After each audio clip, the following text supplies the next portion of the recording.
दो सहेलियां।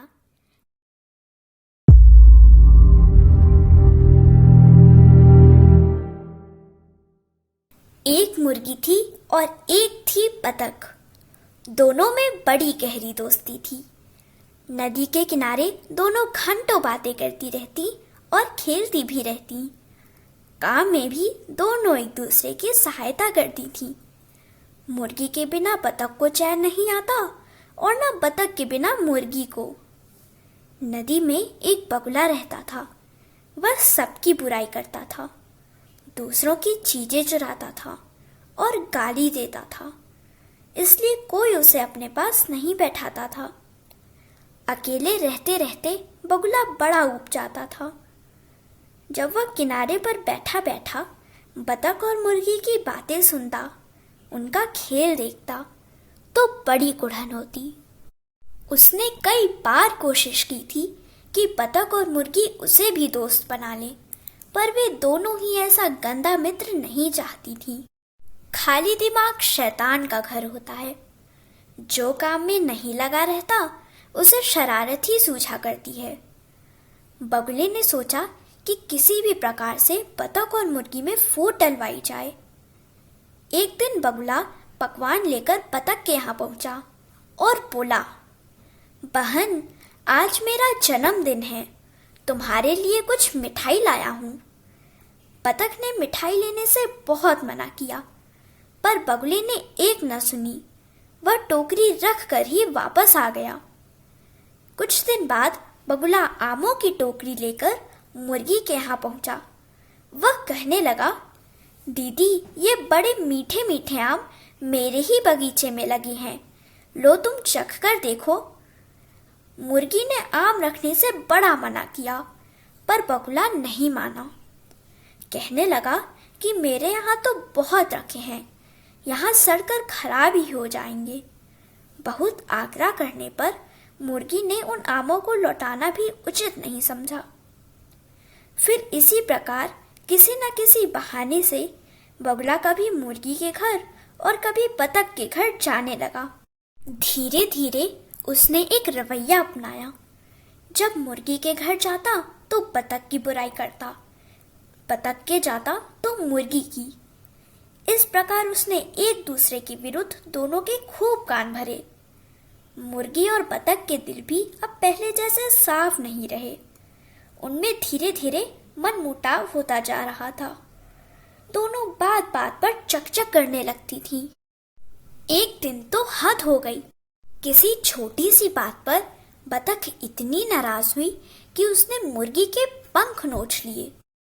मुर्गी ने भी अपनी लाल लाल आंखें निकालकर अपनी चोंच बतख की पीठ में गड़ा दी।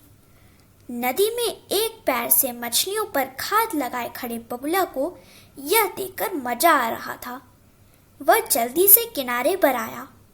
आंखें मटकाकर गर्दन नचाकर बगुला बोला, अरे तुम दोनों ही एक से बढ़कर एक शक्तिशाली हो। देखिए तो तुम दोनों में से आज कौन जीतता है। बगुले की बातों से दोनों उत्तेजित हो उठी। बतख ने चोंच दबाकर जोर से मुर्गी की पूंछ खींची। मुर्गी ने भी गुस्से में भरकर कहा, आ तो सही, आज तुझे मार कर ही दम लूंगी। दोनों एक दूसरे को तेजी से चोंच और पंजों से नोचने खरोचने पर जुटी हुई थीं। तभी उधर से एक हंस आया। बतख और मुर्गी का यह विकट युद्ध देखकर उसे बड़ा आश्चर्य हुआ। वह बोला, बहनों, यह लड़ाई क्यों हो रही है? क्या किसी प्रतियोगिता के लिए अभ्यास कर रही हो? नहीं, आज हम दोनों में से केवल एक ही जिंदा रहेगा, मुर्गी मुंह मोड़कर कहने लगी हो।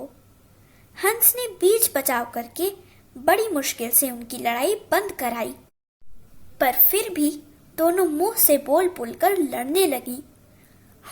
मैं तेरी कमाई खाती हूँ ना, बतख कुछ बक बक करके बोली, और तू मेरा सारा ही काम करती है ना। मैं तो जैसे हाथ पर हाथ रखकर सारे दिन निकम्मी ही बैठी रहती हूँ। मुर्गी कड़क कर बोली, किसने कहा तुमसे यह? बतख ने प्रश्न किया। बगुले ने कहा था। मुर्गी बोली, अरे बगुले ने ही मुझसे यह कहा था कि मुर्गी दीदी कह रही थी कि मैं उनकी कमाई खाती हूँ। बतख बोली। हंस की समझ में सारी बात आ गई थी। धीरे धीरे यह बात खुली कि बगुले ने ही मुर्गी और बतख दोनों को एक दूसरे के विरुद्ध भड़काया था।